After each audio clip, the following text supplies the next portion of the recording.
Sinclair Lewis, born Harry Sinclair Lewis on February 7, 1885, in Sauk Center, Minnesota, was an American novelist, short story writer, and playwright.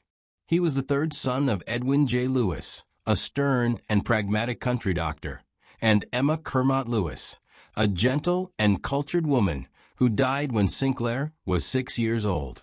After her death, he struggled with a distant relationship with his father, but found solace in books and writing. Lewis was an introspective child with a keen interest in literature. He attended Yale University, where he developed his writing skills while contributing to the campus literary magazine. He briefly left Yale to work at Upton Sinclair's utopian colony, Helicon Hall, in New Jersey, but eventually returned to complete his degree in 1908. After graduation, he took on various roles, including reporter, editor, and advertising writer, before discovering his true calling as a novelist. In his personal life, Lewis married Grace Heger in 1914, with whom he had a son, Wells Lewis. However, their marriage was strained by Lewis's struggles with alcoholism and his erratic behavior, leading to their divorce in 1925. He later married journalist Dorothy Thompson in 1928, but this marriage also ended in divorce in 1942. His heavy drinking, combined with his restless nature, often led to difficulties in his personal and professional relationships. Lewis died on January 10, 1951, in Rome, Italy, due to advanced alcoholism. Main works. Sinclair Lewis is best known for his sharp social criticism and realistic portrayal of American life. His novels often satirize the complacency, conformity, and materialism of small-town and middle-class America. Main Street 1920 was Lewis's breakthrough novel and remains one of his most significant works. The book follows Carol Kennicott, an idealistic young woman who marries a small-town doctor and struggles with the narrow-mindedness and provincialism of Gopher Prairie, a fictional Midwestern town. The book struck a nerve with American readers, selling millions of copies and establishing Lewis as a leading literary figure.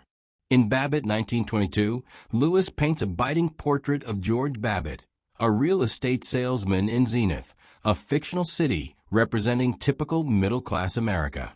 The novel critiques the shallowness, hypocrisy, and blind conformity of American businessmen and suburban life.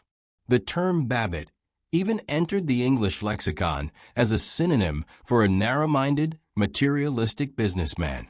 Arrowsmith 1925 follows the life of Martin Arrowsmith, an idealistic medical researcher who grapples with the corruption and commercialization of science and medicine. The novel was awarded the Pulitzer Prize, but Lewis famously declined it, arguing that no single book could represent an author's career.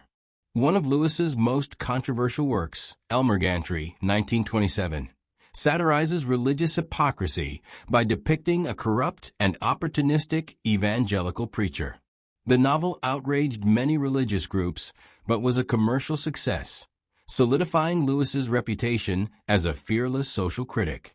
Dodsworth, 1929, explores themes of marriage, aging, and cultural differences through the story of Sam Dodsworth, a successful automobile manufacturer who travels to Europe with his wife. It was later adapted into a successful film and remains one of Lewis's most acclaimed works.